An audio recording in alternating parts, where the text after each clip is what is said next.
जिंदाबाद जिंदाबाद जिंदाबाद भाई करण चौटाला जिंदाबाद जिंदाबाद जिंदाबाद भाई अर्जुन चौटाला जिंदाबाद जिंदाबाद जिंदाबाद। नमस्कार, मैं राजीव बंसला, आप देख रहे हैं हाँसी की आवाज़। इंडियन नेशनल लोग जिंदाबाद, ISO जिंदाबाद, भाई उमेश सिंह लोहान जिंदाबाद, ये विजय जैन जिंदाबाद।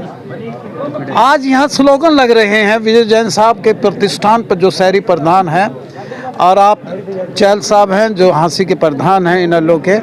और उमेश सिंह लोहान एक ऐसा चेहरा जो संघर्ष से निकल के, छात्रकाल संघर्ष से निकल के राजनीति में प्रवेश किया।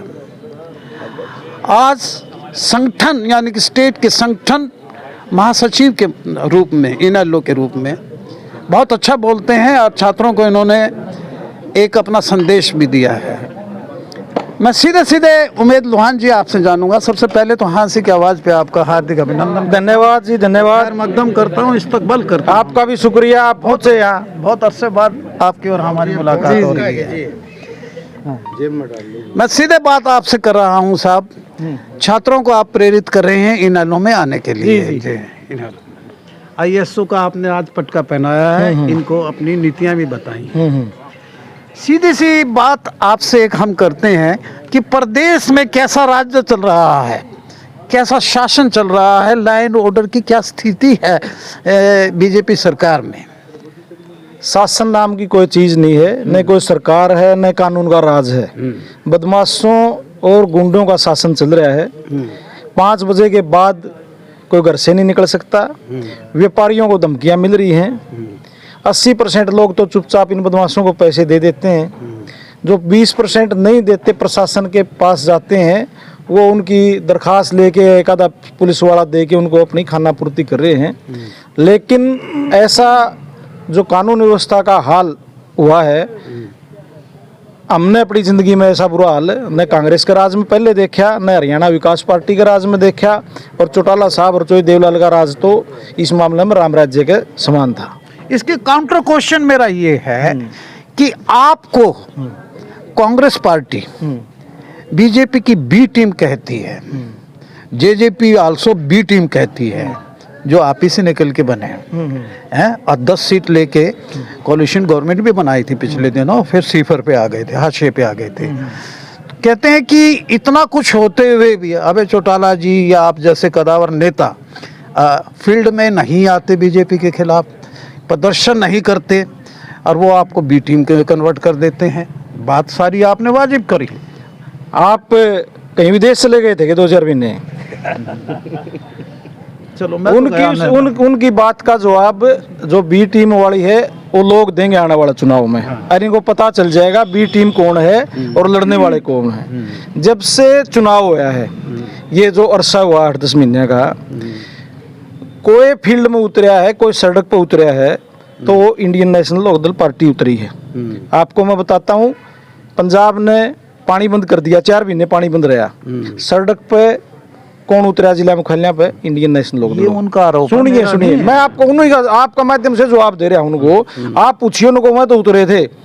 फिर उसके बाद जब ये पानी चढ़ गया, मुआवजा नहीं मिला, DAP खाद नहीं मिला, किसानों की रे माटी होगी, ब्रांड माटी होगी, घर गिर गए, ट्यूबवेल खत्म हो गए उनके।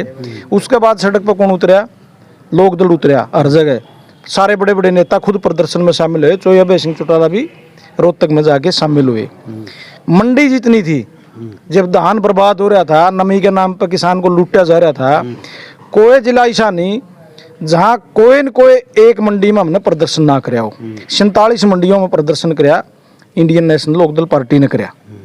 बिजली के दाम बढ़े, उसके खिलाफ चंडीगढ़ जो बिजली बोर्ड का मुख्यालय है, उसमें सबसे बड़ा प्रदर्शन कराया वो इंडियन नेशनल लोकदल ने कराया।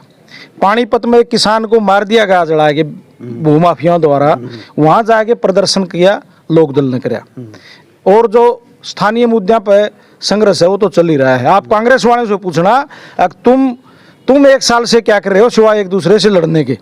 वो तो उनकी चलो बहुत पूछना, आप लोग लोकदल वाले पूछ रहे थे हम क्या कर रहे हो। मैं कहता हूँ कि रोहतक के अंदर चौधरी देवीलाल जी जो जगत ताऊक है वहाँ जयंती थी और उसमें भी आपने कांग्रेस को ही ज़्यादा टारगेट किया और हुड्डा को ज़्यादा टारगेट किया, इसलिए बी टीम का जिक्र होता है।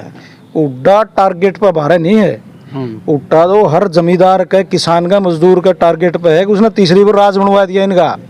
आप इस चश्मे को, वैसे पार्टी के हिसाब तो हमारा निशान है यू, लेकिन उतार के देखोगे तो 4-5 सीट तो आपने हिसार लोकसभा में ये ऐसी नजर आ जाएंगी जो इन्होंने गिफ्ट कर दी आपस की लड़ाई में भाजपा को।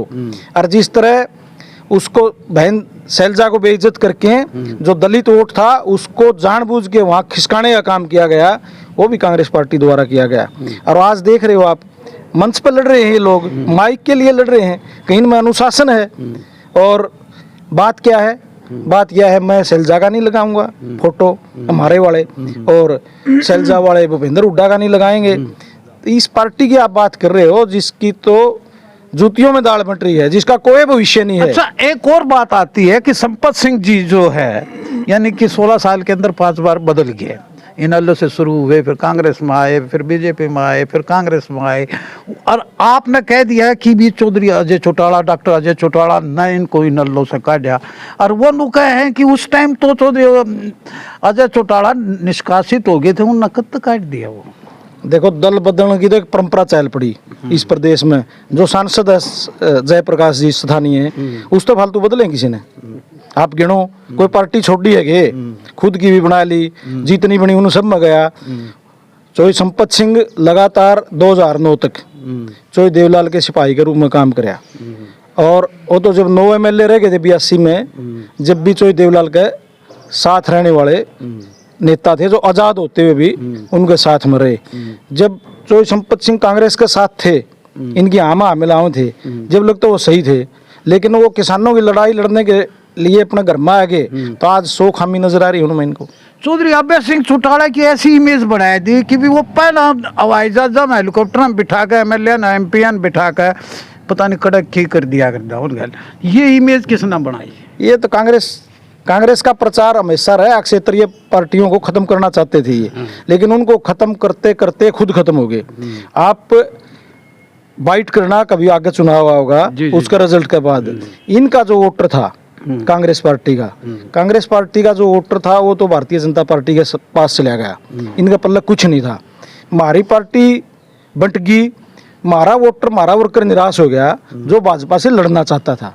उसने सोचा भाई कांग्रेस आज मजबूती में है, तो हम कांग्रेस के साथ लग के इस भाजपा ने बाहर कर दो। वो लगे, उन्होंने इनका चुनाव लड़ा, उन्होंने इनकी वर्करी करी, पोलिंग करवाई, सब कुछ कराया।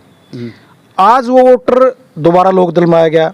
इनका पल्ला तो ना ही नाला रहना और ना मारला रहना, इनका पल्ला तो बात रहनी है, जूत रहने हैं जो आपस में न मारने एक दूसरे के। यह कांग्रेस वाली स्थिति आपकी पार्टी में कौन है कि 7 तारीख को दिसंबर को जुलाना के अंदर ये स्थापना दिवस मना रहे जीजेपी डॉक्टर अजय चौटाला जी की अध्यक्षता में है, जो फील्ड में आ गए उन पर बैन भी हट गया। वो उन्हीं की अध्यक्षता में चुनाव कहे हैं कि भी तो बैन हटे में ना भी अध्यक्षता तो करेश के है, कोई बात नहीं। तो आप वाला यानी कि जो वोट बैंक है, जो इनेलो का था, चौधरी ओम प्रकाश चौटाला का था, जो चौधरी देवीलाल का था, आप वाली भी तो नून बनाएगी। कदे नून गया तो डिवाइड होगा, फिर खड़े रहोगे। फिर आप कोई डिवाइड नहीं होता, कोई जजपा के पास नहीं जा रहा, कोई कांग्रेस के पास नहीं जा रहा, कोई आप पार्टी में नहीं जा रहा। सारा किसान मजदूर पूरी तरह चौधरी अभय सिंह चौटाला के पीछे लामबंद होगा और सरकार बनेगी लोकदल की। और जब सरकार बनेगी तो पत्रकारों के लिए ऐसे काम करेंगे आप जिंदगी भर याद रखोगे। अच्छा, वोट चोर गद्दी छोड़, कांग्रेस ने एक नारा ला दिया, इस तक कितना सहमत हो कि वोट चोर गद्दी छोड़ कांग्रेस का नारा है? और आपका कौन सा नारा जो बिहार में जो हाल होया? वोट चोरी हो रहे हैं ऐसा लीडर ऑफ अपोजिशन कह रहे राहुल गांधी। यदि उनको ऐसा लग रहा है वोट चोरी हो रहे हैं, आपको भी गवारा है क्या यार? पहले आप जवाब सुनने का थोड़ा दरिया का परिचय दो। यदि उनको ऐसा लगता है और वो लोकसभा चुनाव के बाद लगातार ये बात कह रहे हैं, फिर चुनाव क्यों लड़ते हैं? जब उनको पता है वोट तुम्हारे पास आना ही नहीं, वोट चोरी होना है, उसका बाइकाट करो, संघर्ष करो, सभी विपक्षी दलों से आह्वान करो। अगर भाई हम जब तक बैलेट पेपर से चुनाव नहीं होगा तब तक हम इस चुनाव में कोई हिस्सेदारी नहीं करेंगे। और कोई पुख्ता सबूत वोट चोरी का, जो एक आम जनता को ये लगे भाई वास्तव में बड़े लेवल पे कोई चीज़ हुई है, इस तरह के सबूत उन्हें जनता के बीच में लाने चाहिए और फिर इलेक्शनों का बायकॉट कर देना चाहिए जब तक उनके हिसाब से फेयर नहीं हो जाते। इस हार में मंच पर कांग्रेस है जो तुम पुजार होगी, क्या कहना चाहो? क्या कहना चाहूँ जब मैं कहने लग रहा हूँ जूत बाजेंगे इनके आगे आगे देखियो, आगे आगे तो कल एम्बुलेंस राग रही सिर्फ उठा रहेंगे। और अच्छा, क्या इन संदेश दे दो कि भी इन लोगों का क्या आगे भविष्य रहेगा, ये और युवाओं को आपने आज प्रेरित किए हैं? ये अरे छोरे, ये कोई इंस्पेक्टर लगा पुलिस में, कोई डीएसपी लगेगा, कोई दिग्विजय घोटाला चलाया कर दे, नहीं कौन चलाओ है आईएसओ को? आईएसओ तो अर्जुन चौटाला जी चला रहे हैं, वो इंसो है, वो इंसो है, और ये बच्चे चला रहे हैं मिलके। हमने तो नेतृत्व उभारा है, ये देखो ये छोरा है दरोज जांगड़ा, इसका भी और करो एक बार आप। ये दरोज जांगड़ा है और इसने आज ये इतने साथी पार्टी से जोड़े हैं। मैं पहले ये जाति पाति का जो बैरियर तोड़ेंगे नहीं, वो भी ये युवा तोड़ेंगे। ये सुखी है मंगाली, हमारा जिला अध्यक्ष है ना जी, ये तो अल्लाह सुखित को। और ये हमारे प्रदेश अध्यक्ष हैं, ये सारे लगे हुए हैं। तो क्या कहना चाहते हैं? इतने बड़े नेता आपको संदेश देने आए हैं, ये पटका पहनाया आपको, हमारे ही बड़े मान सम्मान के योग्य हैं अंकल जी, उमेद अंकल जी, विजय जैन जी, इनके ही आदर्शों पे चल के हम आगे टीम और बढ़ावा मजबूत करेंगे। सभी को साथियों को बताएंगे कि इंडियन नेशनल लोकदल में क्या तुमको मिल सकता है, क्या है, सभी हमारे साथ जुड़ो। और हम आखिर में यही कहना चाहेंगे कि भाई अगर भविष्य बनाना है तो इंडियन नेशनल लोकदल के साथ चलो। देखिए, राजनीति में कोई स्थायी नहीं होता, कभी बदल जाता है, इधर बदल जाता है, कभी इधर बदल जाता है। उमेद लोहान जी ने बड़ा वो किया है लोगों को। मैं जानूंगा कि शहरी प्रधान है यहाँ पर, बताइए सर, बताइए कि आज आप ही के प्रतिष्ठान पर आईएसओ का इंडक्शन हुआ इतने से? हाँ बिल्कुल हुआ है ना, हुआ है। क्या कैसा लग रहा है अभी इनेलो उभर के आएगी? इनेलो तो उभर गई, उभर कर क्यों आएगी, उभर गई बिल्कुल। और कांग्रेस तो डाउन होती जा रही है। अच्छा। आप एक चीज देखो, अबे जी जब सिर्फ एक ही थे ना विधायक, ठीक है, और जिस टाइम वो असेंबली में जाते थे विधानसभा में, अजय जी भी आपके पास आते जब विधानसभा में जाते थे, विपक्ष का नेता कौन था? आदित्य चौधरी हुड्डा साहब थे। वो इंतजार करते थे कब अबे आएगा, उनको ऑक्सीजन मिलती थी। अबे के एंटर होते ही बोलना तो इसी को था, लॉजिकली बोलता था। तो ये बताओ है। चलो, बहुत बहुत धन्यवाद। उमेश जी का कहना है कि आने वाला समय इनेलो का होगा, और ये युवा फौज आज उमेश जी ने खड़ी कर दी है, और इनका कहना है कि असली विपक्षी हम हैं जो बीजेपी को टक्कर दे रहे हैं। देखते रहिए हाँसी की आवाज़, किस कदर आज आईएसओ की इंडक्शन हुआ है। विजय जैन साहब जो इनेलो के नेता शहरी प्रधान है, उनके आवास पर उमेद लोहान जो संगठन मंत्री उन्होंने करवाया। Thank you very much.